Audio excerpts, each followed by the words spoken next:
તારીખ 19/4/2026ના રોજ ભારતીય ટી20 ટીમના કેપ્ટન એવા શ્રી સૂર્યકુમાર યાદવ અને મુખ્ય કોચ એવા શ્રી ગૌતમ ગંભીરે સારંગપુર હનુમાનજીના ચરણે વર્લ્ડ કપ ટ્રોફી ધરી અને ભારતની ઐતિહાસિક જીતની આ માનતા પૂર્ણ કરી. આ અવસરે કેપ્ટન સૂર્યકુમાર યાદવે સંબોધન કરતાં કહ્યું કે વર્લ્ડ કપ જીતવો એ આખા દેશનું સપનું હતું અને દાદાની કૃપાથી જ અમે આ ટ્રોફી ભારત લાવી શક્યા છીએ.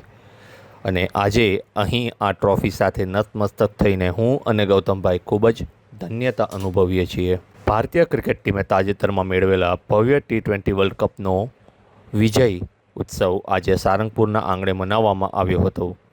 ભારતીય ટી20 ટીમના કેપ્ટન અને મિસ્ટર 360 ડિગ્રી તરીકે જાણીતા એવા સૂર્યકુમાર યાદવ અને મુખ્ય કોચ ગૌતમ ગંભીરે આજે ખાસ સાળંગપુર ખાતે શ્રી કષ્ટભંજન દેવ હનુમાનજી મહારાજના દર્શને પહોંચ્યા હતા.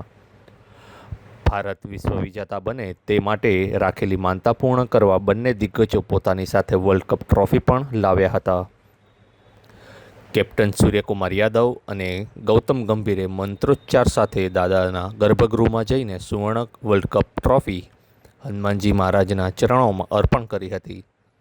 દાદાના ચરણે ટ્રોફી ધરીને બંને દેશની આ મોટી સફળતા માટે આભાર માન્યો હતો. આ ઐતિહાસિક ક્ષણના સાક્ષી બનવા માટે મોટી સંખ્યામાં શ્રદ્ધાળુઓ ઉમટી પડ્યા હતા. આ પવિત્ર અવસરે કેપ્ટન સૂર્યકુમાર યાદવ અને કોચ ગૌતમ ગંભીરે ધજાપૂજન વિધિ સંપન્ન કરી હતી અને મંદિરના શિખર પર આસ્થા સાથે ધજા ચડાવી હતી. મંદિરના પૂજ્ય સંતો દ્વારા આ બંને મહાનુભાવોનું વિશેષ સન્માન પણ કરવામાં આવ્યું હતું અને